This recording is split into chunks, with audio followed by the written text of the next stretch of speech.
संस्कृति, धर्म, विरासत, कला, राजनीति, नृत्य, स्वाभिमान, देश तथा अपराध और अपराधी सबका नजर कर चुकी है। जो लगातार लगभग 20 वर्षों से अपनी ज़मीन के लिए दौड़ लगा रहे हैं। दौड़ ही नहीं, एक मामला ये भी कहेंगे, जिस व्यक्ति की अवस्था लगभग 62 वर्ष हो गई है, वो अब व्यक्ति चक्कर लगा करके इतना थक चुका है, अब वो अपने आप में ये भी कह रहा है कि मैं अब अपनी आत्महत्या कर लूँगा। आखिर आदमी बेबस, लाचार और वृद्ध व्यक्ति इन अधिकारियों से लेने मुख्यमंत्री बाबा योगी आदित्यनाथ तक, लखनऊ से लेकर गोरखपुर तक चक्कर लगा चुका है। ये 7 दिन वहाँ लखनऊ पड़े रहे, 2 दिन बाबा गोरखनाथ मंदिर पर पड़े रहे, लेकिन अब उम्मीद से भी दरकिनार हो गए। उम्मीद से दरकिनार इसलिए हो गए कि इन्होंने लखनऊ से लेकर गोरखपुर तक चक्कर लगाए। कैमरामैन सहयोगी के साथ दुष्यंत सक्सेना, कर्मसिद्धि समाचार, अलीगढ़। क्या नाम है तुम्हारा? ओम प्रकाश नाम है बाबूजी मेरा। आज यहाँ कहाँ पर खड़े हो और क्यों आए? कार्यालय पे खड़ा हूँ साहब, आशा लेके अपनी। क्या आशा है आपकी? मेरी आशा ये है कि मैं सीएम के यहाँ घूमे आया और डीएम साहब के लिए सौंपा, यही करता है, जो भी कुछ करेंगे ये भी यही करेंगे साहब। तो अब तक मामला क्या है जो आप? मामला मेरा ये है, सन 2000 से मेरी लड़ाई चल रही है और दबंग मेरी ज़मीन पर कब्जा कर रहे हैं, जिसका मैं खेवर संख्या 13 में और रकबा 7 बीघा 19 विस्वा में 300 पर गज का मालिक हूँ। और दबंगों ने गाटा संख्या 366/2 के रकबा 1.4520 हेक्टेयर में और करीब 8 बैनामा कराए साहब उन्होंने। 8 बैनामा कराए और एक बैनामा धारक और उसमें कब्जा कर रहा है साहब। जो बैनामा और 8 शांत बैठे हैं, वो इसलिए शांत बैठे हैं कि हम ये एक इसको एक को मिल जाएगी तो इसका हम बंदल बांध कर लेंगे बाद में। अच्छा। उनका ये इसलिए कोई बोल नहीं जाए उनके बीच में।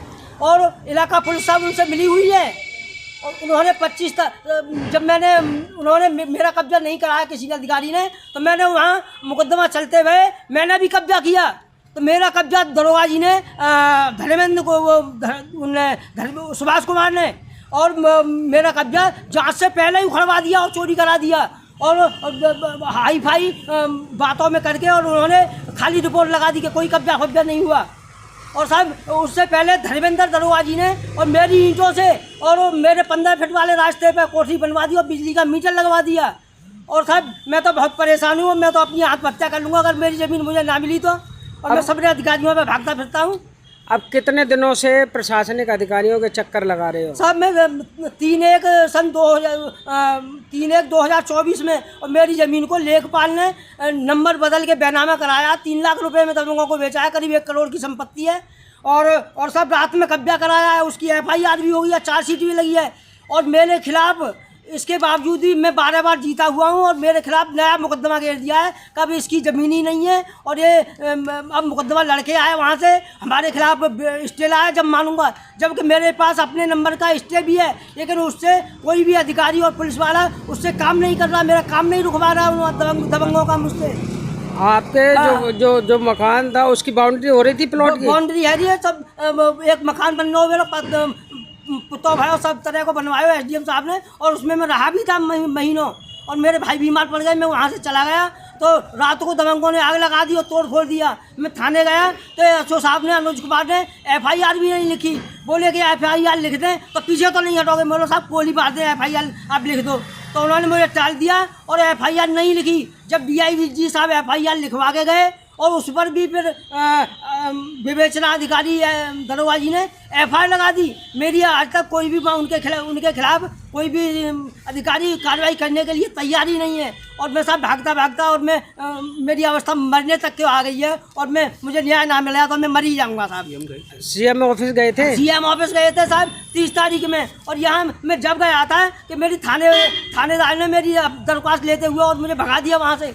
मेरी ज़मीन पर कब्जा चल रहा था, तो बोले कि हम कोई मदद नहीं कर सकते, हम कब्जा नहीं रुकवा सकते। और वहाँ आप कुछ लड़ाई झगड़ा करेंगे तो आपके खून खिंचड़ हो जाएंगे, जब आपकी FIR लिखी जाएगी, इससे पहले हम कुछ नहीं कर सकते। तो आप CM ऑफिस कितने दिन रहे? मैं सर करीब 6 दिन रहा हूँ आप CM ऑफिस में। तो वहाँ आप किसके यहाँ रुके थे?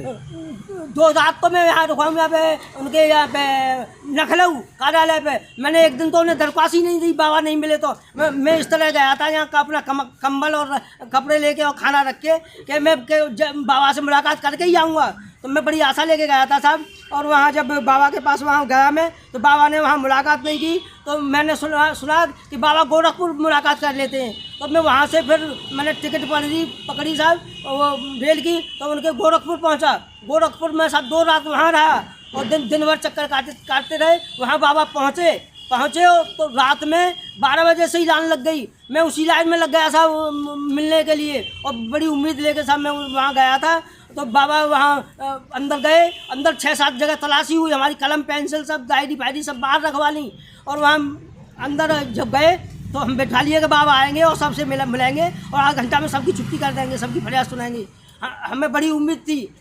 हम जब इसके बाद उनके कर्मचारी आए वहाँ और बोले कि बाबा वहाँ राणा प्रताप की जयंती है, वह दीपक जलाने जाएंगे, किसी से मुलाकात नहीं करेंगे, और आप अपना प्रार्थना पत्र ले जाइए और उस पर डीएम और एसडीएम साहब कार्रवाई करेंगे और हम वहाँ आपके प्रार्थना पत्र भेज दे रहे हैं और आपकी FIR भी कराएंगे और आपका कब्जा भी रुकवाएंगे। ऐसा आश्वासन दिया था मुझे, ऐसा आश्वासन दिया है। और साहब मेरे मोबाइल में 3 डिप्टी CM साहब के भी यहाँ शिकायत की थी और उन्होंने साहब आश्वासन दिया कि आपकी कार्रवाई ज़रूर होगी। मैं इस कार्रवाई को लेकर, और मेरे पास मैसेज भी आ गए वहाँ से, और मैं इस तरह आया हूँ। कोई अधिकारी मुझे पूछे कि आप कहाँ गए थे और आपकी समस्या का हम समाधान करेंगे या नहीं करेंगे, बड़ी आशा है साहब। मैं तो इसी में रहा हूँ। अगर ये मेरी समस्या ना हल हुई तो मैं तो जीते जी मर जाऊँगा साहब। मेरे पास और कुछ चारा नहीं है। पूरे जीवन भर की मेरी कमाई यही है, और मेरे पास बेटी शादी को है और मेरे हाथ खाली हैं। क्या नाम है आपका? मेरा नाम ओम प्रकाश है साहब।